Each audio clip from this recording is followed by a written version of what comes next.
Et il dit à Abraham, comme le nombre et la puissance des étoiles, je ferai de ta semence une nation et un peuple, qui a été mis à part pour moi dans mon partage avec Azazel. Abraham dit, Éternel puissant, que ton serviteur parle devant toi, et que ta colère ne s'abatte pas sur ton élu. Voici, avant même que tu m'aies élevé, Azazel s'est dressé contre moi. Comment donc, alors qu'il n'est pas devant toi maintenant, t'es-tu entendu avec lui? Le puissant antérieur au siècle répondit, regarde maintenant l'étendue qui est sous tes pieds, et comprends à présent la création représentée depuis longtemps. Sur cette étendue, il y a la création, et ce qui est en elle est le siècle préparé pour elle. Moi, Abraham, je regardais sous l'étendue qui était à mes pieds, et je vis une image du ciel et ce qu'il y avait dedans. Là, je vis la terre et ses fruits, qui se mouvaient sur elle. Ceux qui étaient animés sur elle, la puissance de ces hommes, les iniquités de leur âme, leur justification et l'origine de leur acte. Je vis l'abîme et ses tourments, ses régions inférieures et la ruine qui est en elle.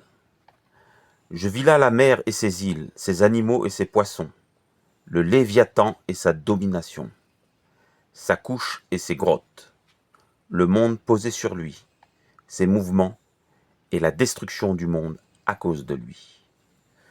Je vis là les fleuves, leurs crues et leurs méandres. Je vis là le jardin d'Éden et ses fruits, la source, le fleuve qui en sort, ses arbres et leurs floraisons, ceux qui accomplissent la justice. Je vis là leur nourriture et leur lieu de repos. Je vis là une grande multitude d'hommes, de femmes et d'enfants. La moitié d'entre eux étaient du côté droit du tableau et l'autre moitié du côté gauche de la représentation. Moi, Abraham, je dis, Éternel puissant, qu'est-ce que cette représentation de la création? Il me dit, ceci est ma volonté en ce qui concerne ce qui est dans le monde et a été agréable à ma face. Alors, après que je l'eus ordonné ordre par ma parole, ces choses furent, et ce que j'avais appelé à être fut auparavant tracé dans le tableau. Abraham dit, Seigneur puissant et éternel, qui donc est la multitude dans cette représentation de part et d'autre? L'être antérieur au siècle répondit, ceux qui sont à gauche sont la multitude des peuples qui existaient auparavant, après toi. Les uns sont destinés au jugement et au rétablissement, les autres à la vengeance et à la destruction à la fin du siècle. Ceux qui sont du côté droit du tableau, c'est le peuple qui a été séparé pour moi des peuples qui sont avec Azazel. Ils sont ceux que j'ai destinés à naître de toi et à s'appeler mon peuple.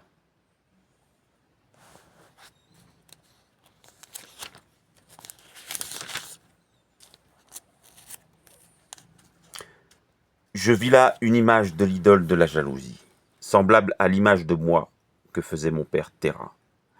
Et son corps était de cuivre brillant. Devant elle se trouvait un homme qui l'adorait.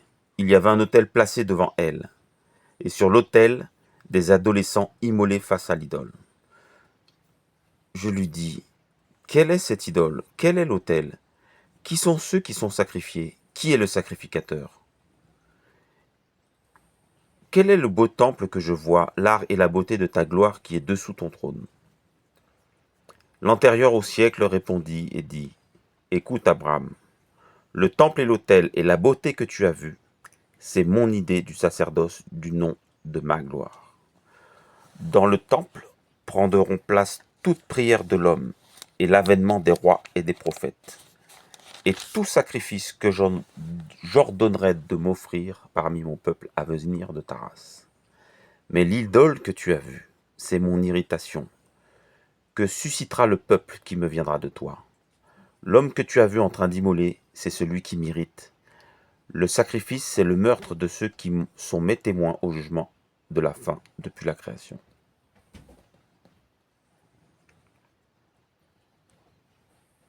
Antérieur au siècle, dit, j'ai établi que 12 heures de ce siècle impie règnent sur les païens et sur ta semence. Et jusqu'à la fin des temps, il se passera ce que tu as vu. Compte, apprends et regarde dans le tableau. Abraham regarda, et je vis un homme qui sortait du côté gauche des païens.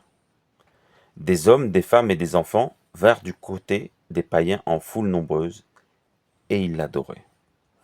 Alors que je regardais encore, vers ceux qui étaient du côté droit. Les uns se moquaient de cet homme, d'autres le frappaient, d'autres l'adoraient. Je vis que ceux-là l'adoraient. Azazel accourut et l'adora. Lui ayant donné un baiser au visage, il se retourna et se mit derrière lui. Moi, Abraham, je dis, Éternel puissant, qui est cet homme raillé, frappé et adoré par les païens avec Azazel?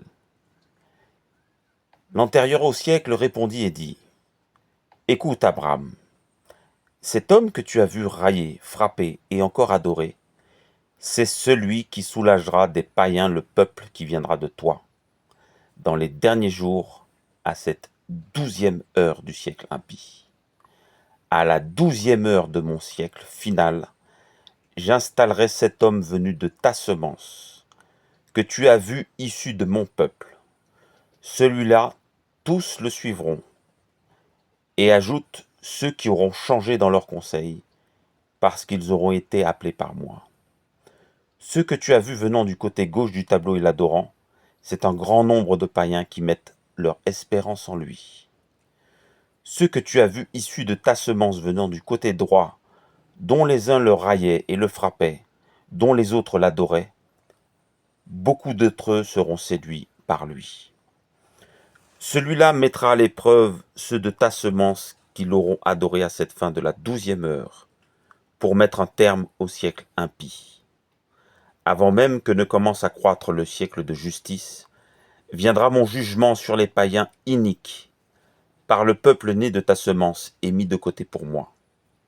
Ces jours-là, je ferai venir 10 plaies par le malheur, la maladie et les gémissements d'amertume de leur âme, sur toute la création terrestre. Voilà ce que je ferai venir sur les générations d'hommes qui s'y trouveront, à cause de la colère et de la corruption de leur création, par lequel ils m'irritent. Alors resteront des hommes justes de ta semence, dont le nombre est gardé secret en moi.